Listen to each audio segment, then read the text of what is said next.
Alhamdulillah Rabbil Alamin. Wassalatu wassalamu ala sayyidil mursalin wa ala alihi wa ashabihi wa man tabi'ahum bi ihsan ila yaumiddin.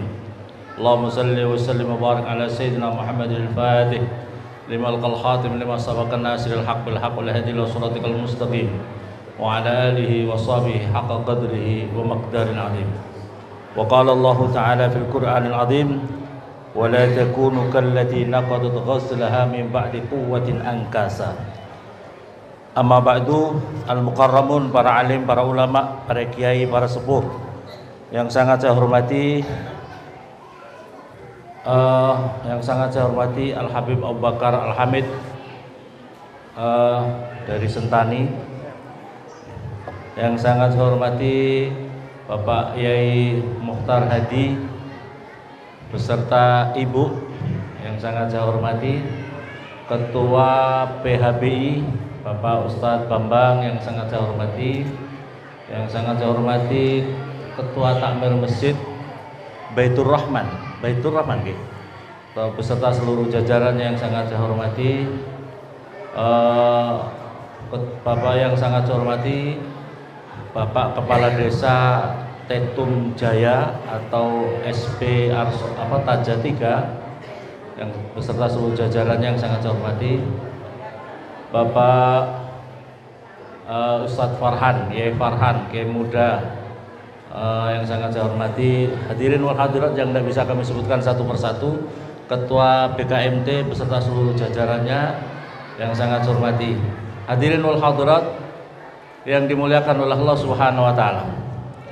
Alhamdulillah, pada kesempatan pagi hari ini kita perlu senantiasa mengucapkan puja dan puji syukur kehadirat Allah Subhanahu wa taala atas segala limpahan nikmat dan karunia-Nya yang telah Dia anugerahkan kepada kita.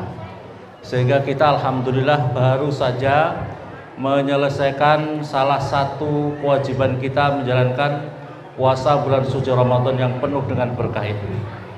Bapak-bapak, ibu-ibu yang dimuliakan oleh Allah Subhanahu wa taala, halal bihalal ini adalah salah satu penyempurna rangkaian ibadah kita di dalam ibadah bulan puasa.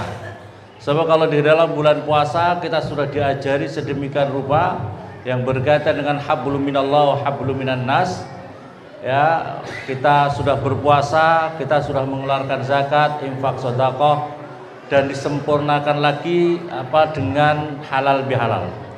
Halal bihalal ini bapak-bapak ibu-ibu adalah made in Indonesia. Di Arab, di negara-negara Timur Tengah tidak ada acara itu Pak Ketua PHB itu, kalau di Timur Tengah tidak ada acara halal bihalal. Tidak ada acara yang seremonial halal bihalal. Cuma kalau untuk makan, iya pasti silaturahim ya. Cuma Indonesia yang kemudian disebut dengan halal bihalal. Ini adalah atas usulnya seorang ulama besar NU, Kiai Wahab Hasbullah, ketika dimintai pendapat oleh Bapak Presiden Soekarno.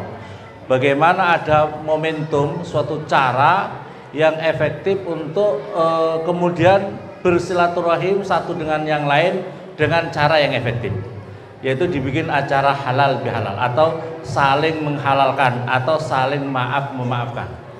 Kalau kita umpamanya salah satu punya relasi yang sangat banyak, punya masyarakat yang sangat banyak, kemudian kita harus mendatangi satu persatu, waktunya nggak cukup.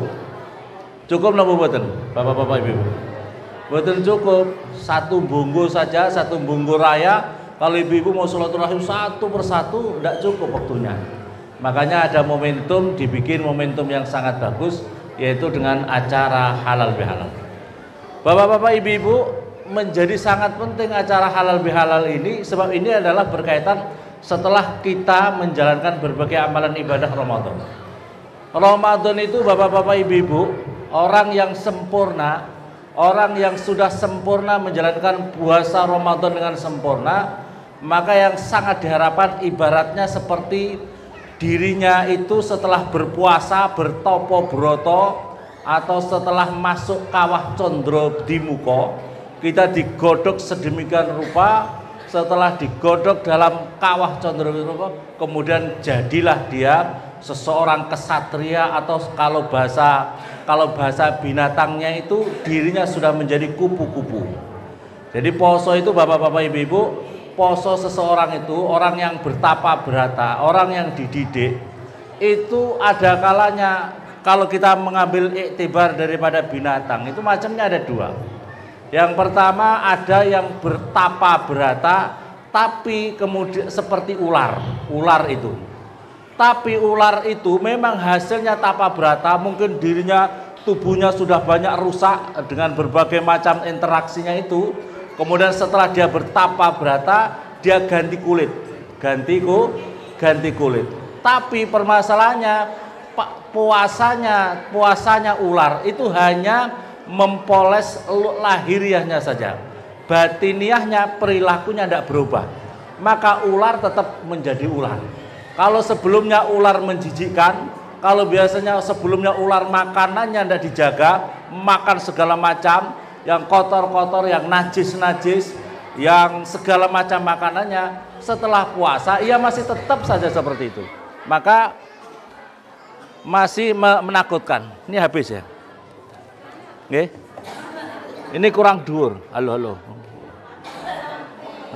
Oh, mati lampu. Mboten mireng. Alhamdulillah. Yang pertama adalah ular. Ular itu sebelum dia bertapa, makanannya tidak diperhatikan. Yang riba, yang haram, yang najis, semuanya disikat. Bahasanya wong Jawa itu wal-wal kedewal, orang ngerti sendal, orang ngerti aspal, sing penting dipangan ora kemproncal, halal. Oh, itu jenenge wal-wal kedewal, itu jenenge apa? Ular. Tapi setelah dia itu setelah dia puasa, setelah dia berubah, kulitnya sudah berubah, ganti lagi baru, dia masih tetap seperti sedia kala. Maka ular itu namanya puasa yang tidak berhasil. Puasanya tidak berhasil. Karena apa? Setelah puasa perilakunya masih seperti itu, karakternya masih seperti itu, makanannya masih seperti itu. Kalau sebelumnya makan kodok, tikus, segala macam mau, setelah puasa juga masih mau. Maka kemudian ini tidak berhasil puasa seperti ini. Yang kedua adalah puasanya ular. Puasanya ular. Ular itu setelah puasa, bapak-bapak, ibu-ibu, begitu setelah puasa, kalau sebelum puasa, ular itu menakutkan. Berada di mana saja menakutkan. Yang dimakan juga sembarang. Pokoknya ada makanan apa saja dimakan sama ular. Ya. Tapi setelah dia berpuasa, dia berubah makanannya, karakternya, sikapnya berubah. Maka kalau sebelumnya menjijikkan, menakutkan, setelah dia berpuasa, kemudian sangat menyenangkan lingkungannya. Berubah menjadi kupu-kupu. Kupu-kupu banyak orang senang, anak-anak senang dengan kupu-kupu. Betul apa betul? Kupu-kupu. Maka oleh karena itu yang menjadi pertanyaan, bapak-bapak, ibu-ibu, warga Bonggoraya, itu yang banyak puasa ular atau puasa ular? Nah, ibu-ibu, bapak-bapak, puasa ular atau puasa ular? Ular apa ular? Kalau sebelumnya masih suka yang haram-haram, yang subat-subat, setelah puasa masih tetap apa tidak? Kalau sebelumnya masih suka ngembat uang negara, setelah berpuasa masih suka ngembat uang negara apa tidak? Tasih. Kalau tasih berarti puasa di puasa ular ya. Maka oleh karena itu bapak-bapak ini pentingnya. Di dalam Al-Quran itu puasa itu istimewa. Wala takunu kallati naqadat ghazlaha min ba'di quwwatin ankasa. Janganlah kalian seperti seorang perempuan yang memintal pintalan yang sangat kuat. Mimba'di kuwatin, setelah pintalnya kuat, tapi karena mungkin suatu masalah, tapi kemudian dicerai berikan kembali. Jangan sampai bapak-bapak, ibu-ibu diibaratkan Al-Quran tadi, jangan seperti itu. Amalan kita yang luar biasa di dalam Ramadan, amalan kita yang sangat luar biasa Ramadan, jangan kita hancurkan setelah Ramadan itu dengan kita cerai beraikan. Kalau sebelumnya Ramadan atau Ramadannya rajin ke masjid, rajin jamaah, rajin sholat malam, rajin qiyamul lail, setelah Ramadan jangan ditinggalin ya. Kalau bapak-bapak rajin tarawih napa mboten? Rajin tarawih napa mboten? Nah, setelah Ramadan tarawih itu qiyamul lail, salat malam. Maka bapak-bapak ibu-ibu jangan setelah Ramadan kemudian sama sekali tidak salat malam. Minimal 2 rakaat bapak-bapak ibu-ibu. Ini tanda-tandanya orang yang baik. Minimal 2 rakaat dijalankan atau bisa 2 rakaat tambah dengan witir. Walaupun witirnya 1 rakaat. Jadi sholat malam 2 rakaat kemudian witir. Bapak-bapak ibu-ibu saya kasih itu di dalam fotokopi. Saya tuliskan, itu dituliskan di dalam fotokopi kalau ingin rezekinya lancar. Di antaranya jangan sampai kalau bisa sholat malam sudah menjelang sahur. Kemudian masuk sebelum sholat subuh. Setelah subuh sholat 2 rakaat lagi. Kalau kuat, kalau bagus sholatnya pakai alam nasrah, alam taro. Kemudian membaca subhanallah wa bihamdihi subhanallahil adzim astagfirullah 100 kali. Ini adalah zikir tasbihnya malaikat. Diceritakan zaman Rasulullah ada seorang sahabat, ya Rasulullah, saya itu masalah rezeki kok kayaknya saya dijauhi oleh rezeki. Rezeki kok seolah-olah kabur dari saya. Bagaimana ya Rasulullah? Ya Rasulullah kasih resep ini, tasbihnya malaikat, yaitu sholat sebelum subuh. Bapak-bapak ibu-ibu, sholat sebelum subuh itu 2 rakaat sebelum subuh khairun minat dunya wa ma fiha. Lebih baik daripada dunia beserta seluruh isinya. Bapak-bapak ibu-ibu, saya ingin menggambarkan kalau ada orang negara lain mau beli Bonggoraya ini, seluruh tanah Bonggoraya sak penduduknya mau dijual 100 triliun, laku apa tidak? 100 triliun laku apa tidak? Laku. Tanah Bonggoraya atau Sarmi beserta seluruh penduduknya, aset yang ada di atas dijual 100 triliun, laku apa tidak? Laku. Sekarang bapak-bapak ibu-ibu pernah enggak sodakoh 100 triliun?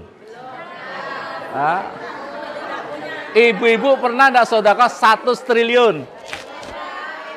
Ibu punya aman lebih bagus daripada 100 triliun disodakohkan, yaitu sholat sebelum subuh. Sholat sebelum 2 rakaat. Kalau bisa alam nasrah, alam taro. Kalau tidak hafal ya tidak apa-apa, ditempel di depan. Di antaranya bapak-bapak ibu-ibu, orang yang suka menjalankan sholat qobliyah subuh ini, dia tidak gampang terkena penyakit-penyakit aneh-aneh. Dia tidak bisa dijahati oleh dengan tangannya orang. Dipukul, insya Allah tidak bisa. Selamat, artinya dilalah selamat. Artinya alam nasrah, alam taro. Ibu-ibu hafal enggak alam nasrah, alam taro? Kalau enggak hafal ditempel, fotokopi tempel di depan. Bismillahirrahmanirrahim. Alam nasrah, alam. Enggak apa-apa. Boleh, enggak apa-apa. Ditempel di depan pakai alam nasrah, alam taro ya. Kemudian setelah sholat salam, terus kemudian baca subhanallah wa bihamdihi subhanallahil adzim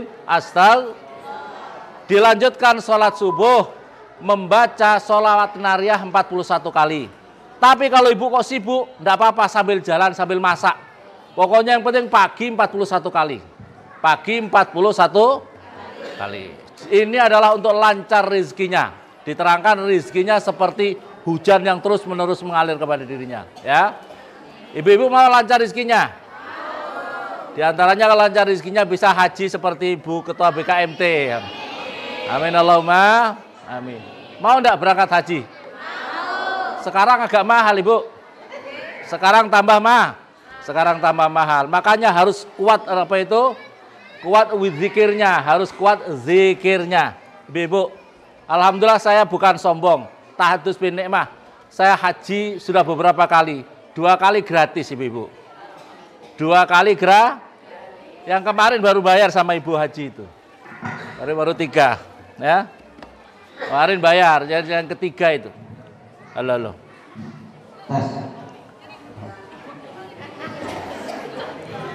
Jadi itu diantaranya adalah banyak membaca zikir. Kalau Mbah Yai Maimun memberikan ijazah sebelum salam itu memberikan ijazah Allahumma ballighni ziyarata Makkah wal Madinah. Allahumma ballighni ziyarata Makkah wal Madinah. Sebelum salam itu nanti diantara doanya tambahin dengan Allahumma ballighni ziyarata Makkah wal Madinah. Allahumma ballighni ziyarata Makkah wal Madinah. sampaikan aku untuk bisa ziarah kota Mekah, kota Madinah. Ya, ibu-ibu mau diamalkan ya. Tapi sholatnya qabla subuh dilakukan, ba'da subuh, insya Allah tidak tahu bagaimana caranya. Jangan punya pikiran orang yang kesana itu harus punya rukunya 40, tidak harus. Saya tidak punya ruku, Bu, tapi saya bisa berangkat haji. Betul apa betul? Saya tidak punya ruku. Kalau Bu Haji malah punya ruku, saya tidak punya ya. Bapak-bapak, ibu-ibu yang dimuliakan oleh Allah Subhanahu wa taala. Dilanjutkan. Jadi saya kembali lagi bahwasanya puasa dan kemudian ada doa-doa yang di bawahnya itu. Bapak-bapak diamalkan. Ini ada sholawat nuridati. Sholawat nuridati itu versinya ada yang lebih lengkap, ada yang seperti itu sudah diamalkan. Caranya itu adalah sholawat nuridati dibaca 14 kali. Kalau kuat tahan napas. Begini tahan napas, itu khasiatnya macam-macam, banyak sekali. Itu dinamakan asma kurung atau benteng diri. Insya Allah kalau tidak bisa dijati oleh orang lain. Karena hikmahnya luar biasa. Sholawat nuridati dan dilanjutkan dengan di bawahnya itu. Bapak-bapak, ibu-ibu yang dimuliakan oleh Allah Subhanahu wa taala, kenapa saya perlu kadang-kadang baca doa-doa ini? Kita perlu terus menjaga hubungan vertikal kita, hubungan kita kepada Allah terus-menerus harus dijaga. Kita harus perlu memperbanyak zikir kepada Allah. Ya. Dan juga untuk hablum minallah wa hablum minan nas. Dan inilah bapak-bapak ibu-ibu yang dimuliakan oleh Allah Subhanahu wa taala yang indikator bahwa puasanya sukses itu adalah ketika dia setelah puasa tetap hubungan hablum minallah wa hablum minan nas terjaga dengan baik. Amin Allahumma. Di dalam Al-Qur'an diterangkan, a'udzubillahi minasyaitonir rajim. Duribat alaihimuz zillatu aynama suqifu illa bihablim minallahi wa hablim minan nasi wa ba'u bighadabin minallah wa duribat alaihimul maskanah dzalika bi annahum kanu yakfuruna bi ayatillahi wa yaqtulunal anbiya wa yaqtulunal anbiya bighairi haqq dzalika bima asaw wa kanu wa duribat alaihim, ini duribat alaihimuz zillah. Artinya dipastikan duribat alim atas mereka apa azillah. Jadi seseorang bapak-bapak ibu-ibu dipastikan artinya dia berada pada posisi di dalam kehinaan. Orang itu dalam posisi kehinaan aina masuqifu dimanapun dia berada. Illa bihablim minallah wa hablim minan nas. Kecuali seseorang itu yang senantiasa bisa menjaga hablum minallah wa hablum minan nas. Yang senantiasa menjaga hubungan vertikalnya kepada Allah sebaik-baiknya dan hubungan horizontalnya, hubungan sesama manusianya, hubungan kepada sesama makhluknya terjaga dengan sebaik-baiknya. Jadi bapak-bapak ibu-ibu, kalau kita ingin menjadi orang yang mulia, tiada lain dan tiada bukan caranya adalah menjaga hablum minallah wa hablum minan nas. Ini kuncinya bapak-bapak ibu-ibu. Jadi kita ini hina apa di antara indikator kehinaan? Hina dalam kehidupannya, hina di tengah masyarakatnya, hina di mata Allah, hina di mata Rasulullah, hina di mata masyarakat, hina dalam ekonominya. Kita ini umat Islam mestinya al-Islam ya'lu wa la yu'la. Islam itu harusnya lebih mulia dibanding yang lain dari seluruh sisi.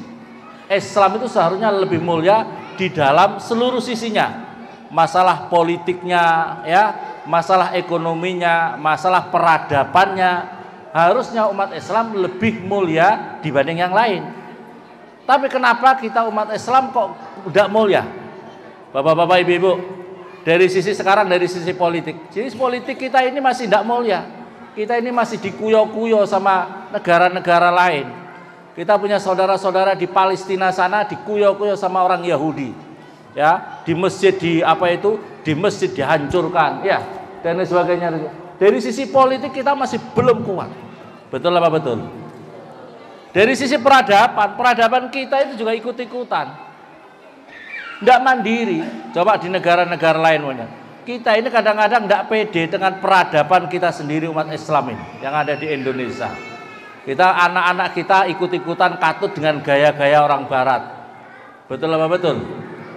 ya, dan dari sebagainya. Dari sisi ekonomi, ibu-ibu di sini lebih kuat enggak sama yang lain?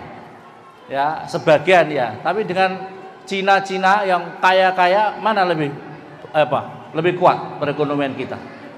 Kita ini masih kita masih rendah di bawah itu.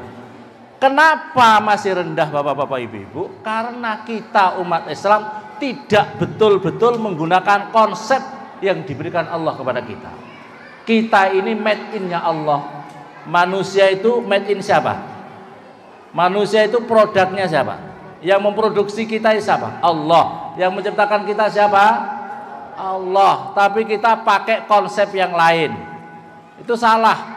Umpamanya bapak-bapak, ibu-ibu beli motor Honda, itu harus pakai buku petunjuk Honda. Jangan pakai buku petunjuk untuk merawat Honda. Jangan menggunakan buku petunjuk merawat gerobak. Betul apa betul? Ibu beli motornya Honda. Ibu menggunakan cara merawatnya Honda pakai gerobak, cocok apa cocok? Ya tidak cocok. Manusia ciptaan siapa? Allah. Tapi kenapa kita menggunakan konsep yang lain? Bukan konsepnya Allah. Ini menjadi salah ini. Maka oleh karena itu Bapak-bapak Ibu-ibu yang dimuliakan oleh Allah, ayo kita kembali.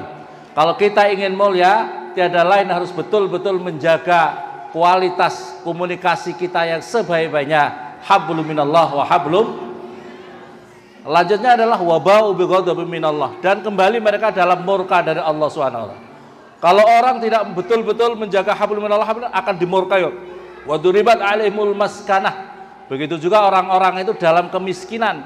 Wa duribat alaihim dzalika bima asaw wa kanu dzalika bima asaw wa kanu wa duribat alaihim maskanah dzalika bi annahum yakfuruna bi ayatillah. Karena mereka mengkufuri ayat-ayatnya Allah. Ya. Mereka itu dalam kemiskinan. Umat Islam dalam kemiskinan. Karena apa? Karena mereka itu mengkufuri ayat-ayatnya Allah. Terus wayaqtulunal anbiya bighairi haq. Dan orang-orang Yahudi itu salah satu indikator adalah suka membunuh para nabi.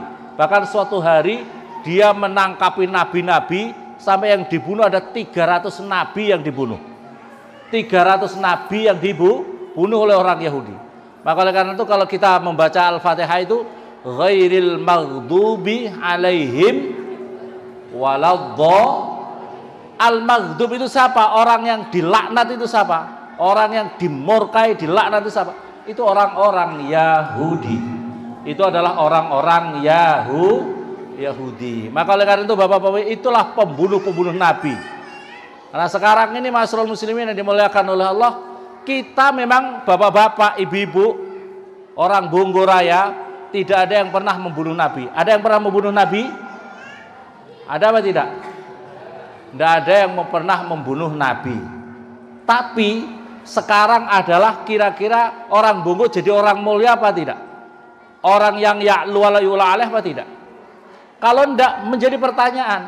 Sebab nabinya sekarang sudah tidak ada. Nabi Muhammad nabi yang terakhir. Kalau ada kan Nabi Khidir, ya. Tapi nabi itu sudah tidak ada, artinya yang setelah Nabi Muhammad. Kecuali Nabi Khidir. Maka oleh karena itu sekarang orang-orang Bonggoraya tidak sampai membunuh para nabi. Tapi boleh jadi sekarang yang dibunuh adalah pewarisnya para nabi. Betul? Siapa pewaris para nabi? Siapa pewaris para nabi? Al-ulama warasatul anbiya. Betul apa betul? Orang Bongo ada yang pernah membunuh para atau karakternya para pewaris Nabi apa tidak? Ada apa tidak? Anak-anaknya suruh ngaji enggak sama ulama? Enggak membunuh, tapi anak-anaknya enggak disuruh ngaji. Anak juga eman Pak Kiai, eman Pak Ustadz, suruh mondok. Siapa yang ngurusi kambing? Berarti bapak-bapak ibu-ibu lebih penting urusan kambing atau urusan anaknya ibu ngaji sama kiai? Hah? Ngurusi kambing atau ngurusi kiai? Belajar sama kiai. Masya Allah. Ini menjadi masalah. Masalah kita sekarang ini seperti ini. Tidak membunuh ulama, tidak membunuh kiai, tapi mengacuhkan kiai, menjauhi ya. Di dalam hadis Nabi itu, saya ti'ala ummati yafirruna 'anil ulama wal fuqaha. Akan datang suatu masa umatku itu menjauh daripada ulama dan ahli fikih. Ulama dan ahli fikih. Ahli fikih itu ya belajar paling dasar ilmu fikih itu apa? Yang paling gampang sulam safinah. Paling kecil itu apa namanya? Sulam. Ya ada mabadul fikih, tapi yang paling gampang sulam safinah, sulam taufik, fatul qorib, fatul mu'in, fatul wahab. Ayo bapak-bapak, ibu-ibu, warga Bungguraya, ada yang sudah pernah hatam fatul qorib? Ibu-ibu yang cakep-cakep ini, yang cantik-cantik ini, sudah ada yang pernah hatam fatul qorib apa enggak? Yang sudah pernah mengajarkan apa tidak? Atau tidak ada yang mengajarkan atau tidak mau mengajarkan? Itu pertanyaannya. Tidak mau mengajarkan atau tidak ada yang mau belajar? Masya Allah ya Rabbi subhanallah. Ini menjadi pertanyaan. Fikih menjauh daripada ulama, ini menjadi masalah, muskilat kabir. Problema umat Islam sekarang itu al-jahlu, kebodohan. Kebodohan merajalela di tengah-tengah kehidupan kita. Di dalam hadis Nabi itu, apa itu musuhnya Allah itu, apa itu orang alim itu dicintai oleh Allah. Yang dimusuhi Allah itu adalah orang bodoh. Jadi yang apa itu musuhnya Allah untuk umat Islam itu adalah orang-orang yang bodoh. Artinya ada waktu belajar tidak mau belajar. Ada waktu kesempatan belajar tidak mau belajar. Permasalahan yang repot lagi itu sok pinter. Kalau dikasih tahu dirinya itu sok pinter, sok ngerti, padahal tidak ngerti. Sok ngerti itu loh repot. Oh, gini, padahal suruh ngaji sulam taufik tidak paham. Tapi sok ngerti itu ya repot, ya. Hadirin wal hadirat yang dimuliakan oleh Allah Subhanahu wa taala. Ini kembali kepada wayaqtulunal anbiya bighairi haqqin itu, artinya kita sekarang yang direlevankan untuk diri kita sekarang ini adalah pewarisnya para ulama, pewarisnya para anbiya itu para ulama. Ayo suruh ngaji. Hadirin yang dimuliakan oleh Allah Subhanahu wa taala, di dalam keterangan hadis Nabi itu gini. Kalau kamu melewati taman-taman surga, maka merapatlah kamu atau mampirlah kamu, belajarlah kamu, duduklah kamu bersamanya. Ditanya, ya Rasulullah, apa itu taman-taman surga ya Rasulullah? Taman-taman surga itu adalah majelis-majelis ilmu, majelis-majelis zikir. Majelis-majelis ilmu, majelis-majelis zikir. Ini adalah apa itu taman-taman surga. Ibu mau enggak di surga nanti punya taman-taman surga yang indah? Mau apa tidak? Kalau mau, di dunia ini harus rajin ikut dalam majelis-majelis ilmu, majelis-majelis zikir. Majelis-majelis ilmu, majelis-majelis zikir. Tidak hanya ibu, orang yang benar adalah untuk dirinya dan keluarganya. Ibu-ibu sayang enggak sama anak-anaknya? Kalau sayang, itu adalah orang yang cinta sama anaknya, itu adalah bagaimana dirinya nanti di akhirat bersama-sama masuk surga. Betul apa betul? Salah satu cara untuk bisa masuk surga dengan benar bagus itu adalah anak-anaknya suruh belajar